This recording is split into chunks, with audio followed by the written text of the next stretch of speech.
Hey there! Welcome to another grammar video for Unit 4, Blue Reading. In this lesson, we're going to talk about imperatives. Let's get started. So to understand this lesson, you'll need to know what a base verb is. You'll also need to know what directions or orders are. If you don't know those things, look them up and then come back. So in this lesson, we're going to talk about imperative sentences. We'll talk about forming imperatives, both positive and negatives. So we use imperatives in English to give directions or orders. The first word in an imperative statement is a base verb.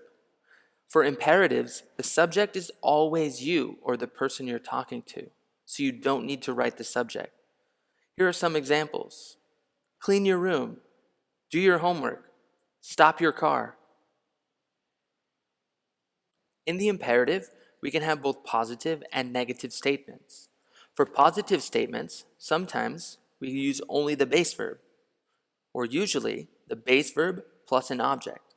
Some examples: stop, or eat your dinner, put your books away, sit down, stand up, shut up, go to sleep, come at 5 o'clock, be quiet. However, for negative imperatives, you'll need to start with the negative don't, followed by the base verb. Or you can say don't, then base verb, and an object. Some examples: don't be late, don't run in the library, don't chew with your mouth open, don't text and drive, don't block the door, don't throw your trash on the ground, don't be rude to other people. Take a moment, pause the video, write some imperatives that you frequently hear.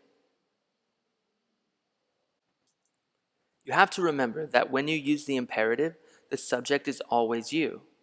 So in a group, if you say sit down, you're talking to everyone. However, if you want to talk to one person specifically, you'll need to use their name.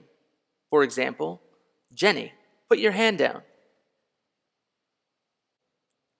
Now, let's look at the statement, Jenny, put your hand down. There are 3 specific reasons we know that this is an imperative sentence. First, there's a comma after Jenny. Again, there's not usually a comma between the subject and verb. However, in this statement, Jenny, comma, it gets the attention of Jenny because she's in a group.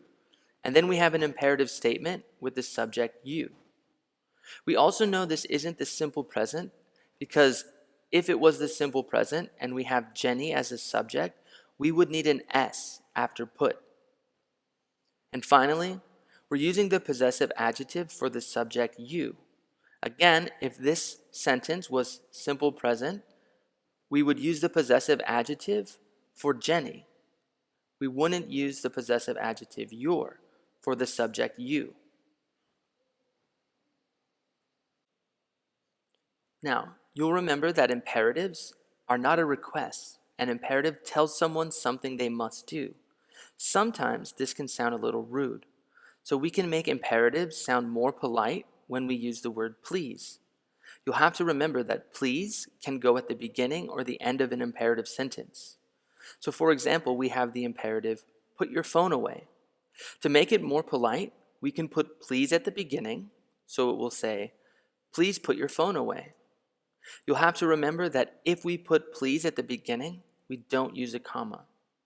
We can also put please at the end. So for example, put your phone away, please. In this example, you'll need to write the comma before please at the end of the sentence. For the exam, you may need to change sentences to make the imperative.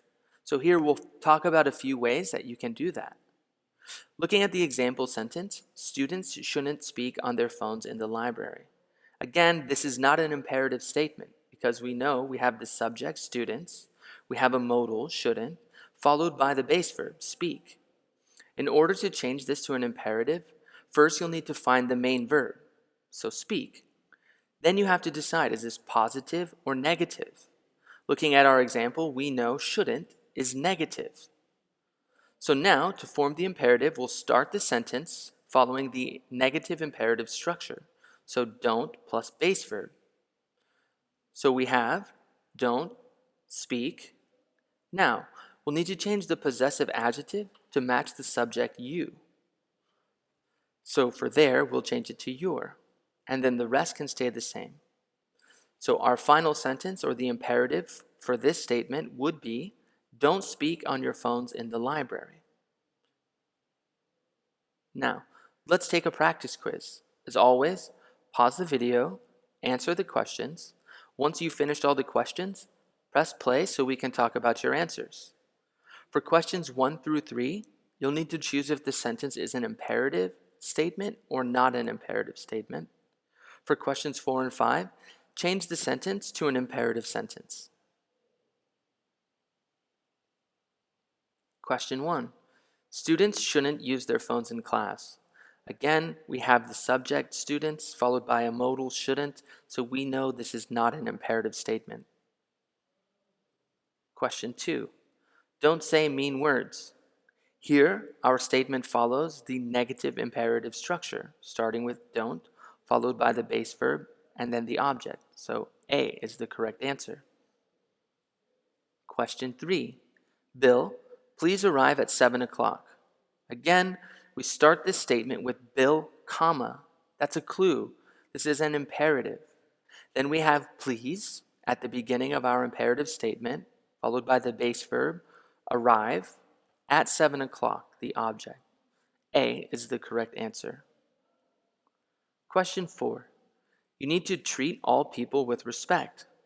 So again, to make the imperative, we'll start with the base verb. We have a positive statement. Treat is the main verb. So treat, followed by the object, all people with respect. C is the correct answer. Question 5. It is rude to throw your trash on the ground.